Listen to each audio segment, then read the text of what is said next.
अस्सलाम वालेकुम रहमतुल्लाहि व बरकातुहू। आज का हमारा जो टॉपिक है वो खर्राटों के मुतल्लिक़ है। अक्सर लोग रात को सोते वक्त खर्राटे मारते हैं और दूसरों की भी नींद ख़राब कर देते हैं। तो ऐसे जो मामलात है उसको होम्योपैथी की मेडिसिन से हैंडल किया जा सकता है। तो इसको स्नोरिंग भी कहते हैं। इसके लिए मैं आपको 4 बेहतरीन होम्योपैथिक मेडिसिन बताऊंगा अलामात के लिहाज से। तो जिस किस्म की आपको ये अलामत हों तो ऐसी मेडिसिन इस्तेमाल करें तो इंशाल्लाह खर्राटे का मसला ख़त्म हो जाएगा। नंबर 1 पे जो मेडिसिन है वो है लेमनामाइडर।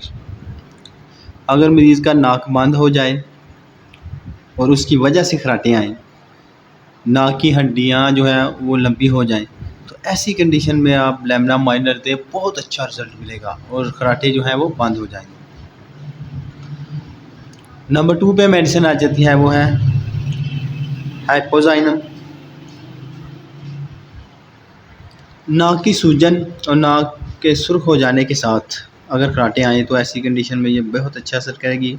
इसके अलावा ज़िद्दी किस्म का नज़ला हो, साथ नाक की करी हड्डी नंगी हो जाए, रीढ़ की हड्डी का नसूर या इसका बढ़ जाना, तो इसके लिए बेहतरीन मेडिसिन है हाइपोजाइनम। तीसरे नंबर पे मेडिसिन आ जाती है ओपियम।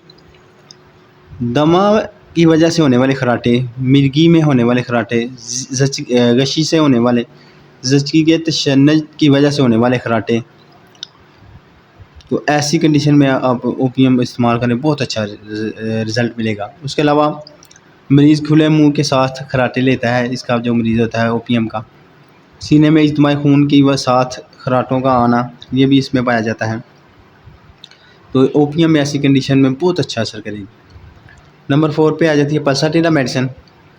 तो पल्साटेला इस वक्त और इन मरीज़ों में इस्तेमाल होगी जिनमें बेकायदा किस्म के दर्द-ए-ज़ा के साथ अगर तशन्नुज के बाद खर्राटे आएँ, तो ऐसी कंडीशन में आप इसे इस्तेमाल करें, बहुत अच्छा रिज़ल्ट मिलेगा। और ये थी हमारी मुख्तसर सी 4 मेडिसिन स्नोरिंग के लिए या खर्राटों के लिए।